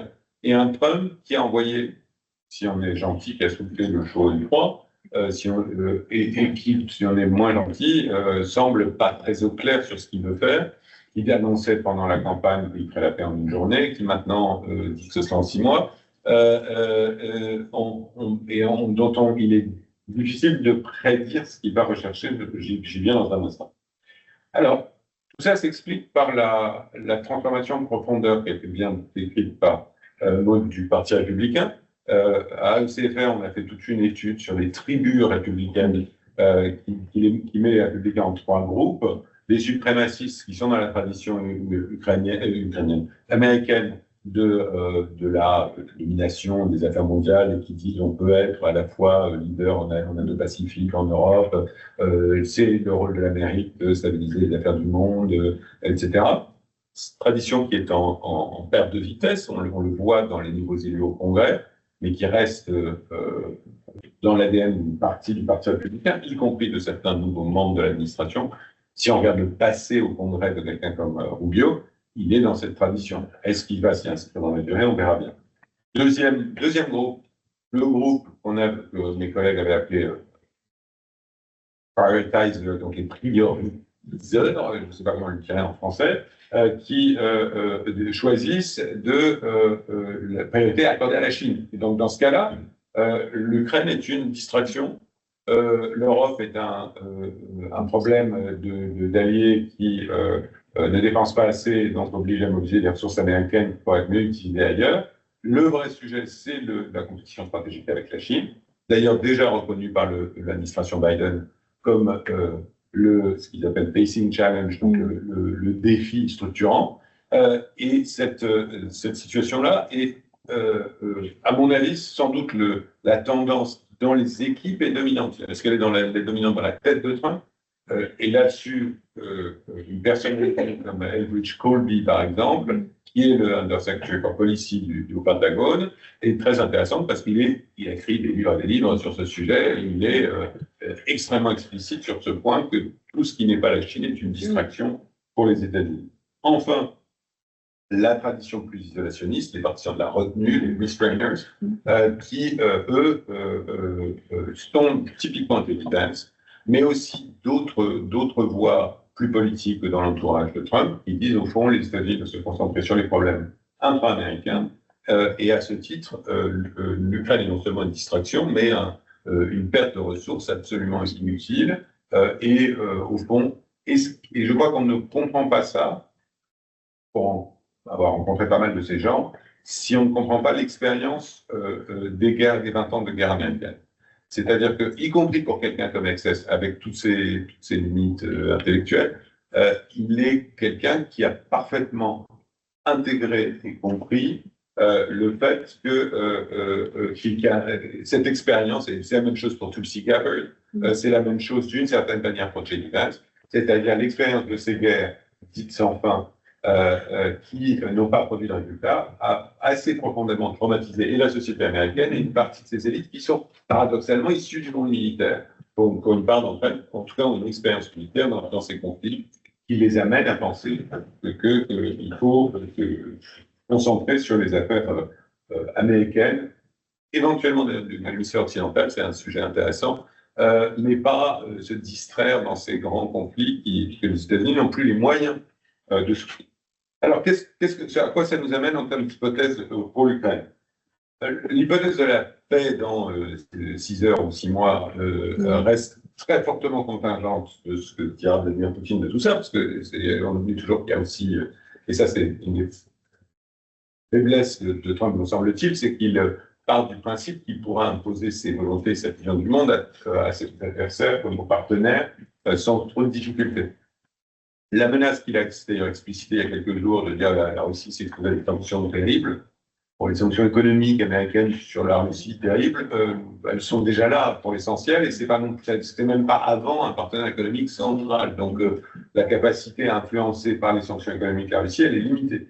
Est-ce qu'il ira jusqu'à la paix par la force dans toute sa logique, ce qu'espèrent les Ukrainiens en disant puisque Poutine semble peu désireux de négocier, moi je redouble d'efforts pour mettre les Ukrainiens dans des positions, c'est compliqué.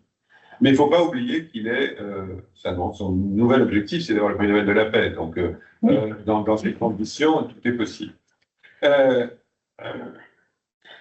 Est-ce qu'il voudra, inversement, est-ce qu'il voudra imposer la paix, non pas la Russie, mais à l'Ukraine, en disant, bah voilà, on a un deal qui est ce qu'il est, mais vous signez en bas, sinon il n'y a plus d'aide américaine. Alors il y a déjà plus d'aide américaine en civil. Donc qu'est-ce qui va se passer pour l'aide militaire? Et puis d'ailleurs, on va pas aider nous-mêmes aider ou encourager nos alliés à vous aider. Donc d'utiliser tout le levier là-dessus pour imposer une paix dans des termes trumpiens, mais qui sont en fait des termes assez poutiniens, qui est, on va dire que l'Ukraine renonce non seulement à une partie de son territoire, mais d'une certaine manière à sa souveraineté, à l'adhésion à l'OTAN, etc., etc. Tout ça est un choc pour les Européens, et je termine là-dessus, parce que ça vient bousculer plusieurs certitudes chez les Européens. Ça vient bousculer la certitude qu'il y a quand même en général une sorte d'alignement avec Washington, bon an, mal an, dans le sens des intérêts stratégiques de l'Europe. Il y a un groupe d'Européens qui ne sont peut-être pas tous les Européens, mais un groupe assez solide pour qui cette affaire ukrainienne est pensée et perçue comme existentielle, dans lequel je mettrais une bonne partie du flanc oriental, pas tous, mais une bonne partie du flanc oriental, certainement les Polonais, les Baltes, mais aussi les pays nordiques, mais aussi d'une certaine manière britanniques, français, néerlandais qui ont beaucoup dit que c'était une affaire absolument essentielle et qui se trouvent tout d'un coup pris à contre-pied avec l'administration américaine qui n'est non seulement pas plus parfaitement alignée, mais peut-être même prête à aller dans des directions qui sont problématiques pour la sécurité européenne, parce que le sort de l'Ukraine, c'est aussi le sort de la sécurité européenne dans tout ça. Donc pour conclure, que faire dans tout ça? Alors, l'enjeu pour les Européens, il me semble, c'est dans cette négociation de savoir si on est à la table des négociations ou au menu des négociations. Et cette obligation-là, qui a un problème partagé avec l'Ukraine, c'est la réponse à ça, me semble-t-il, elle est dans la clarté de nos intentions. C'est-à-dire, si on n'arrive pas à formuler vis-à-vis de Trump, mais aussi vis-à-vis de l'Ukraine et vis-à-vis de la Russie, quelles sont nos intentions, on est voué à être plutôt au menu qu'à la table des négociations. Ça passe par quoi? L'assistance, et ça, le rôle de l'Union européenne est clé dans ce dispositif, ça passe aussi par une formulation de quelle est l'offre européenne s'agissant des garanties de sécurité, non pas les garanties de sécurité telles qui ont été formulées à Vilnius, mais des garanties de sécurité réelles. Est-ce qu'on est prêt à mettre des trucs sur le terrain? Est-ce qu'on est prêt à soutenir l'entrée de l'Ukraine dans la sécurité? Est-ce qu'on est prêt à suivre un effort militaire conséquent? Donc, je vais m'arrêter là. Je voulais ne pas dépasser trop, je voulais venir sur l'avenir de l'OTAN, mais je pense qu'on y reviendra dans les points d'épicerie.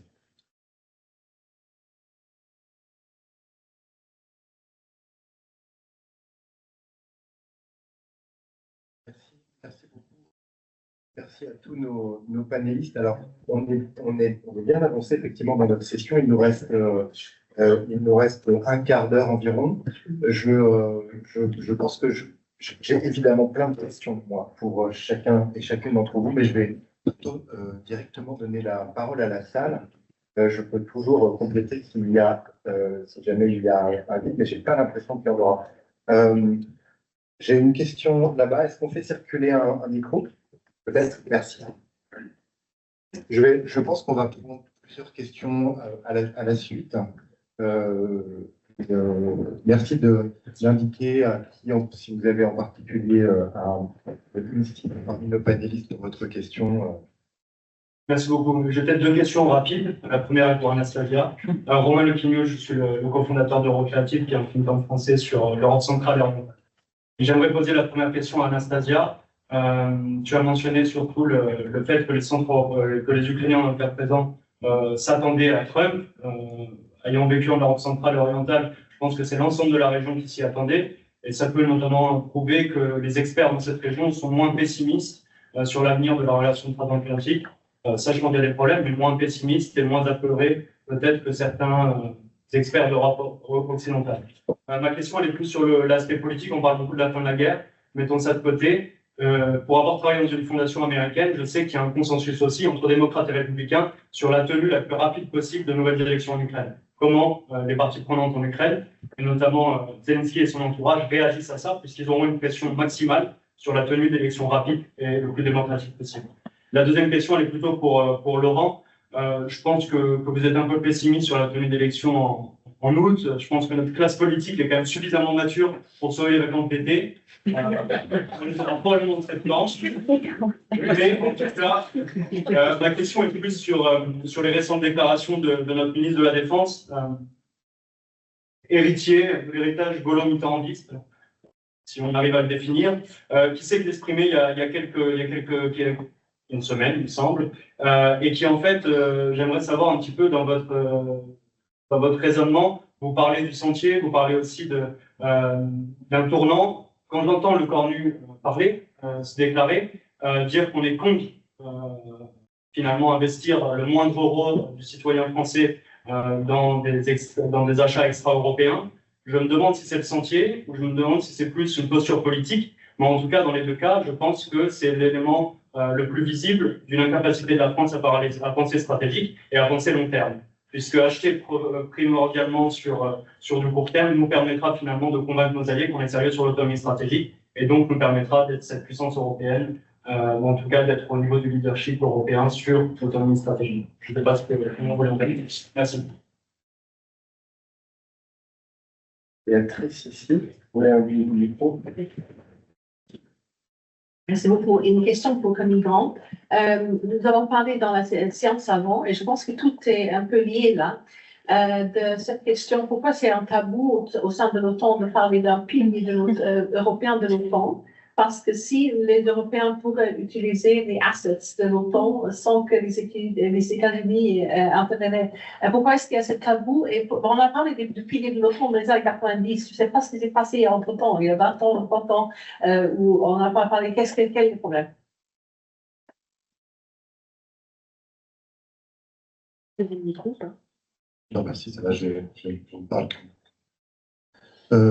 Très bien, merci. J'ai pas d'autres. Si nous avons encore une question, c'est bien. Et puis encore une au fond là-bas. Vous êtes sûr de rater personne. Ce sera sans doute notre dernier tour de questions. Si vous avez une chance de secrétariat international de l'OTAN, j'aurais été très heureux d'entendre la suite de l'exposé de M. Grand au sujet de l'avenir de l'Alliance, même s'il en a déjà dit un mot dans le collimateur.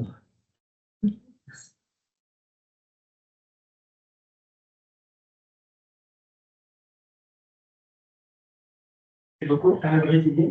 Alors, j'ai peut-être pas le même point de vue que derrière, mais sur les achats d'équipements, etc., donc on sait que l'OTAN, effectivement, c'est un marché. À quel point, puisqu'on parle d'autonomie stratégique et qu'on sait que les équipements, c'est très important, est-ce que la base industrielle de défense européenne est intégrée à ce marché otanien et qu'est-ce qu'on pourrait éventuellement mettre en place pour améliorer l'intégration de l'industrie européenne à ce marché transatlantique? D'abord, monsieur là-bas. Oui, bonjour. Michel Garry, je suis consultant du JICAT, l'Association des industriels du domaine théâtre. Ma question s'adresse à Camille. Tu as parlé dans les 30 priorités de l'OTAN au début du fait de ne pas être intervenant dans le conflit avec l'Ukraine.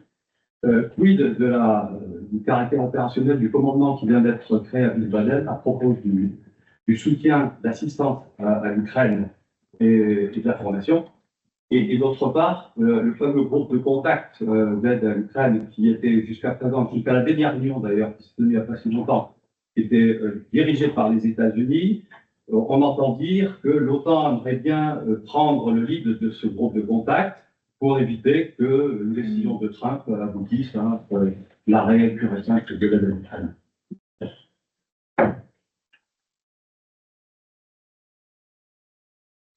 Ok, très bien, merci. En premier tour de questions. Encore très bien, d'accord. Allez-y, je vous en prie. La volonté de l'administration Biden, justement, d'éviter l'escalade avec la Russie. Ça peut être un genre de question, mais la no-fly zone aurait-elle été réellement, rétrospectivement, une catastrophe pour la relation avec la Russie quand on voit les menaces russes jusqu'à présent qui Voilà, est-ce que finalement, effectivement, l'OTAN n'aurait pas pu en faire plus pour éviter des plaies monnaie? Merci. Merci beaucoup. Très intéressante de questions, notamment le caractère rétrospectif. Bon, c'est un élément, évidemment, il y a des choses sur lesquelles il est beaucoup plus facile de s'exprimer maintenant qu'il y a 3 ans. J'en rajouterai peut-être une et après on arrête. Pour Maud, peut-être sur, au fond, avec cette administration qui se compose petit à petit avec des perceptions assez différentes de celles qu'on connaît et avec une capacité à faire des liens entre les sujets qui n'est pas du tout celle à laquelle on est habitué. Je pense qu'il y a les premiers réflexes des Européens, c'était le sentiment qu'on pouvait peut-être faire des trade-offs. C'est-à-dire que, au fond, si on voulait préserver l'Ukraine, eh bien, il y avait qu'à acheter du gaz, il y avait qu'à lâcher sur Israël et le Moyen-Orient, il y avait qu'à lâcher sur la Chine, s'aligner, etc. Je voudrais ton commentaire là-dessus. Je propose qu'on fasse donc cette dernière série d'interventions en prenant peut-être lors des questions. Donc Anastasia d'abord sur les élections en Ukraine et d'autres aspects si tu le souhaites. Ensuite notre bloc OTAN et enfin Maud sur cette dernière question. Et pardon, s'il vous plaît, peut-être juste en disant 2 minutes à chaque fois pour qu'on puisse terminer dans les temps. C'est très court sur les élections en Ukraine. Donc, le président de l'Ukraine, Volodymyr Zelensky, a dit à plusieurs reprises pendant ces 3 ans que ce n'était pas envisageable, d'abord, parce que déjà, une 5e du territoire est occupé, parce qu'il y a un nombre indéterminé de personnes qui sont à l'étranger, pas tout le monde est enregistré, inscrit auprès des consulats, mais estimé entre 5 et 10 millions de personnes sont à l'étranger. Ensuite, finalement, donc aussi parce que c'est la situation de la guerre, donc c'est pas pendant la Deuxième Guerre mondiale que le UK a fait les élections, et même aux États-Unis, c'était le précédent quand le président est resté pendant 3 mandats à cause de la Deuxième Guerre mondiale. Donc du coup, à cause de toutes ces choses-là, c'est toujours cette position. Maintenant, ces derniers 2 mois en Ukraine, le débat intérieur, à l'intérieur du pays, a commencé à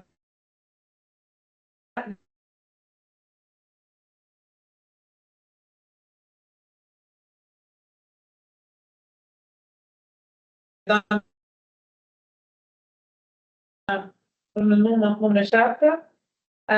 Tout dernièrement, il a donné un interview de 3 heures à Neil Foxton ou Lex Friedman.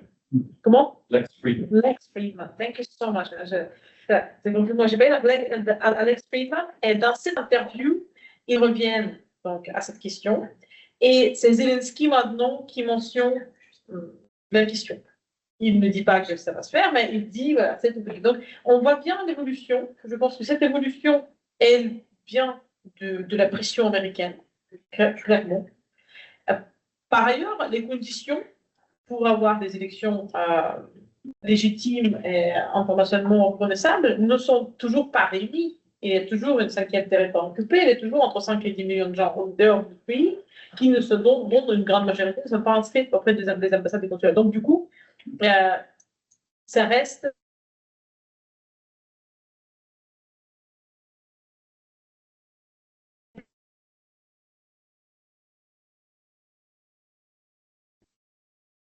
en Ukraine.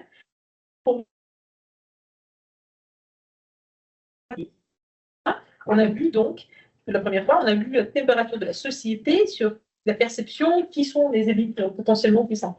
Dans le premier rang, sans grande surprise, est venu Valery Zaluzhny, qui est aujourd'hui l'ambassadeur de l'Ukraine au Royaume-Uni. En deuxième position est venu le chef de GUR, Budanov. Et après, les autres ont positions moins importantes, beaucoup moins importantes dans le sens du pourcentage. Donc là, on avait Zaluzhny, grand pourcentage, Budanov très peu derrière, et ensuite les autres dans 10% et moins. Donc, pas peu importe. Donc voilà la réponse à cette question. Les conditions, encore une fois, selon les gens qui s'occupent de ces questions des élections, ne sont toujours pas réunies, mais la pression donne ses résultats. Merci beaucoup. Une question. Je te laisse traiter ça Oui, beaucoup de questions. Si Dieu respecte ce que tu nous demandes, ça fait 27 secondes par question. Je vais essayer de faire un peu au mieux.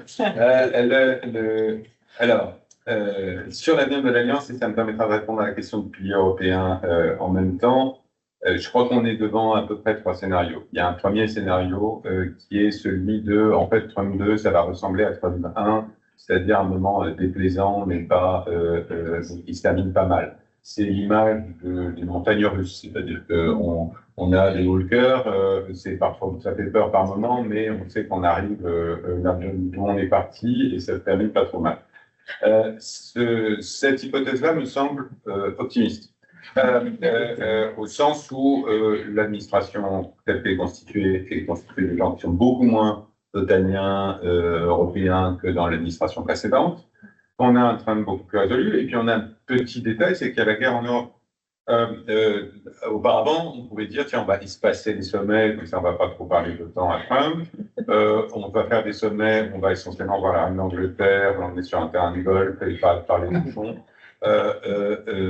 Comme ça, on ne va pas avoir de moments difficiles.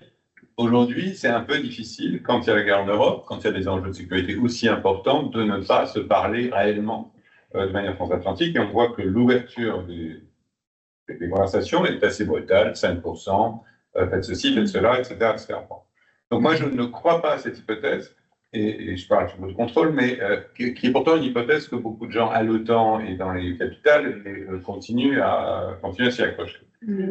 Deuxième hypothèse, celle que j'appelle plutôt de mes voeux, et qui me paraît la plus souhaitable, c'est de dire, bon, on est dans un moment de refondation du deal transatlantique, de révision assez profonde de ce deal, tel qu'il a existé pendant les 75 dernières années.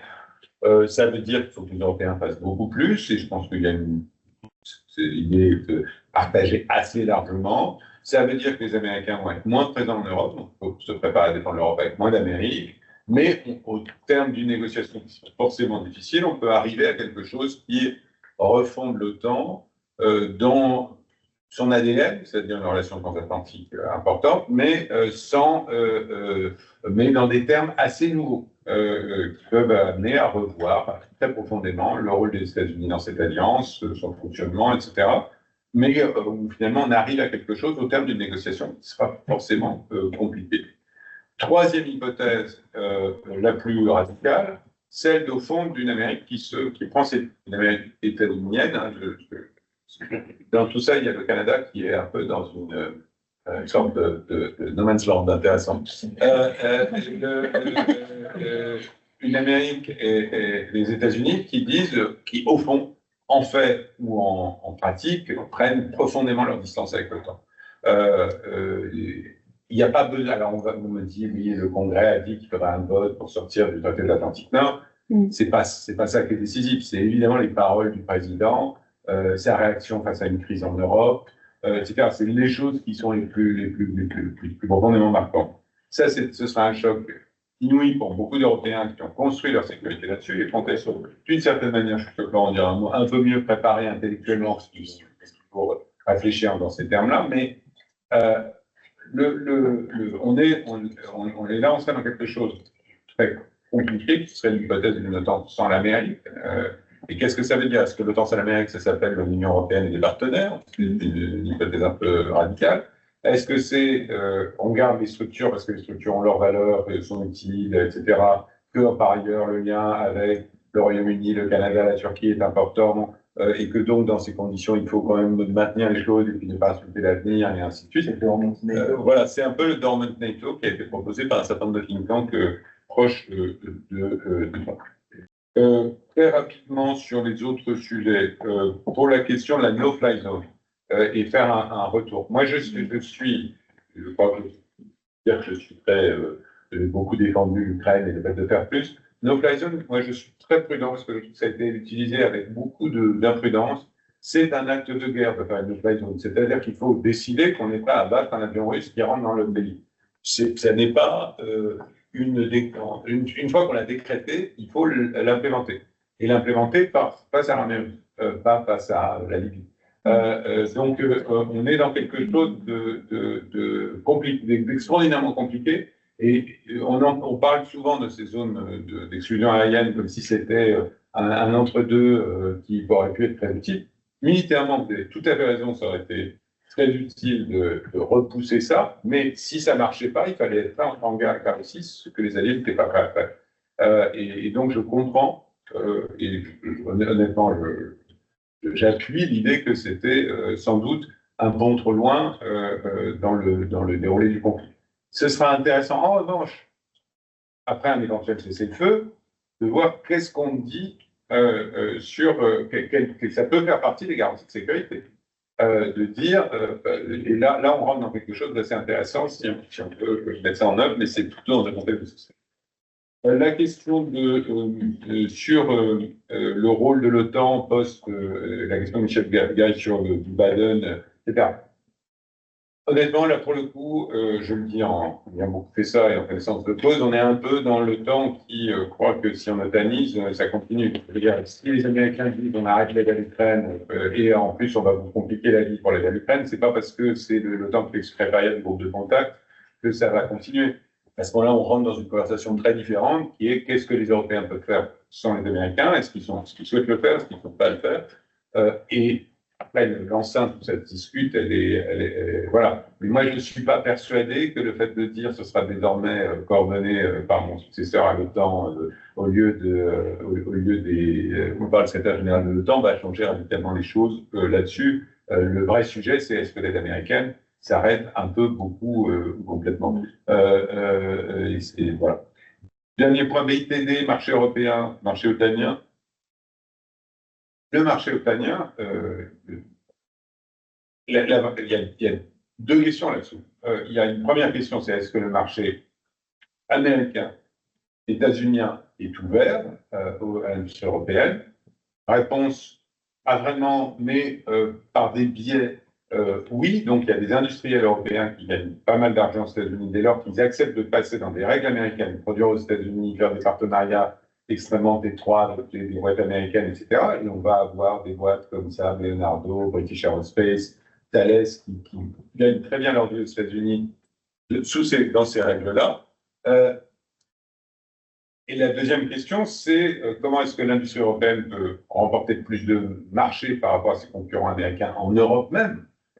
Et là, on tombe dans tout le débat sur comment est-ce que la réglementation de l'Union européenne va se mettre en place ou non.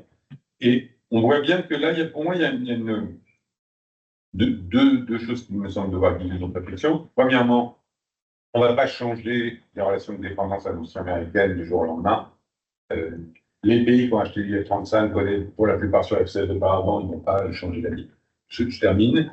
Et donc, dans le domaine de l'aviation, des missiles, on voit très bien le poids des États-Unis qui ne va pas disparaître du jour au lendemain. Les pays qui ont acheté les 35 aujourd'hui, ils sont partis pour 35 ans, 35 ou 40 ans de relations étroites avec les États-Unis dans le domaine aéronautique. Deuxième chose, en revanche, est-ce qu'il est souhaitable, et je le crois, de s'éloigner de ce type de dépendance dans la durée? Et là, moi, je mets en lumière en particulier un point qui va être testé maintenant, et donc ça va être très intéressant, qui est dans quelle mesure est-ce que les Américains mettent beaucoup de contraintes à ce que font les Européens.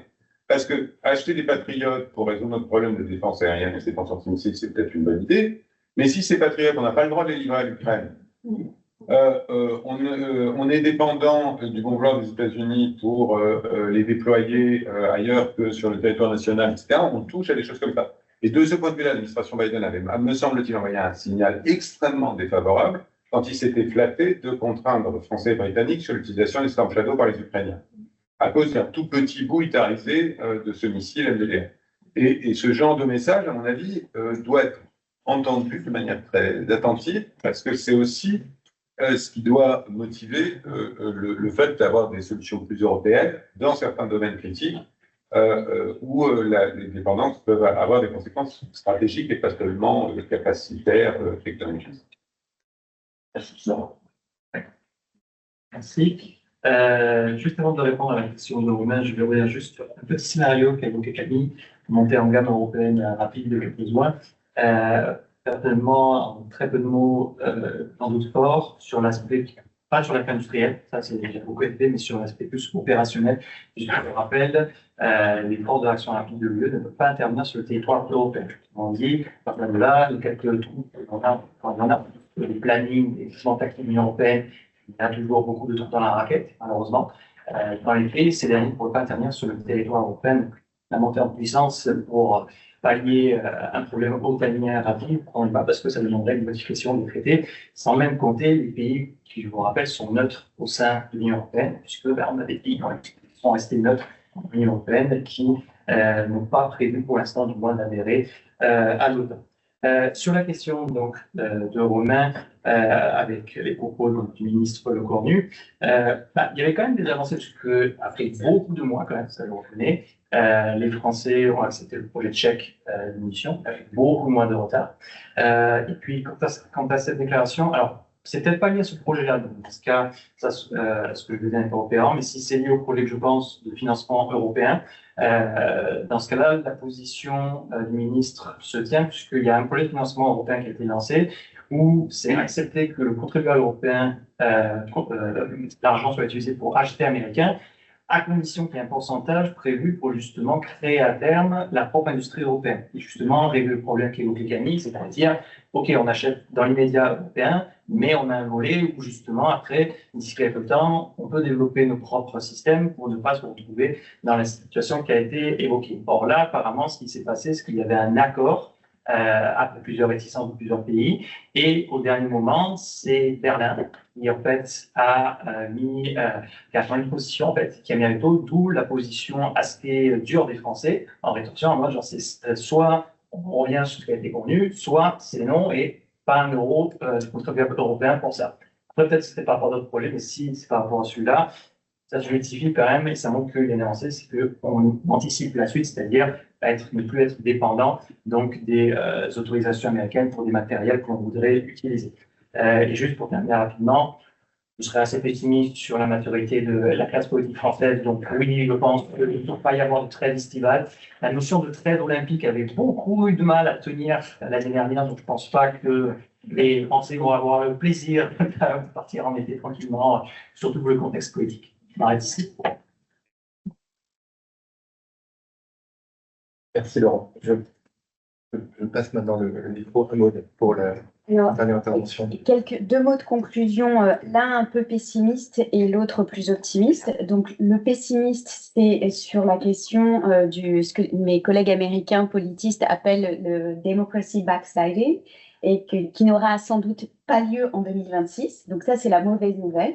À savoir qu'en 2026, on va avoir des midterm elections, on en a un peu parlé ce matin, et bien sûr, si on voulait rester européen dans cette parenthèse de Biden avec 2 ans de Trump où il faudrait naviguer en attendant que ça se passe, et puis en attendant un retour des démocrates au Congrès, parce qu'effectivement, Trump a eu une légère marge d'avance, mais pas si grosse que ça.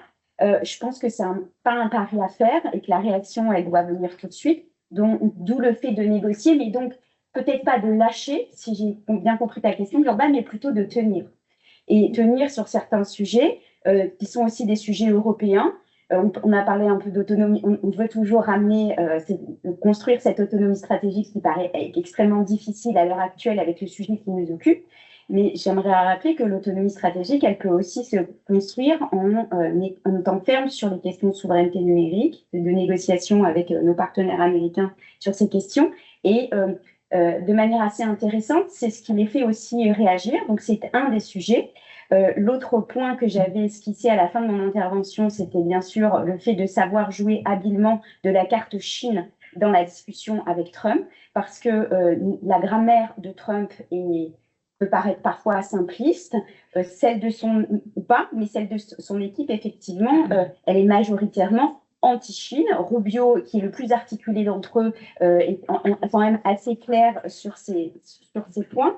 Et puis, dernier élément, les personnes avec qui on doit négocier quand il s'agit aussi de nos intérêts en Europe, c'est bien sûr les membres du Congrès. Alors, même s'ils ne sont pas encore tous MAGA, et il y a toujours eu des consensus bipartisans sur les questions donc de défense et de politique étrangère au Congrès.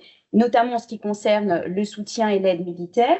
Et en dehors en fait de la participation des Américains et du soutien souvent bipartisan à l'OTAN, il y a aussi la question des programmes militaires qui sont plus ou des initiatives comme disent les Américains, et notamment l'EDI, le European Deterrence Initiative, qui est forte à propos et qui, donc créée sous Obama, n'a été fortement amplifiée sous Trump 1, a continué sous Biden en moindre proportion, mais qui est toujours finalement à la main du Congrès. Donc je pense que dans cette affaire, comme beaucoup de choses, il va falloir négocier pas simplement avec l'exécutif, c'est ce que je disais dans mon propos tout à l'heure, avec l'ensemble des acteurs qui comptent sur l'ensemble des dossiers. Donc la négociation elle est un petit peu plus complexe que de passer uniquement par Trump, puisque lui, c'est sans doute celui sur lequel on aura le moins de marge de manœuvre. Mais Trump, il est empêché, pas par nous les Européens, il est empêché de l'intérieur par les autres acteurs, le Congrès, et aussi les États fédérés sur un certain nombre de sujets, les États fédéraux ayant des représentants et des sénateurs dans ce même Congrès.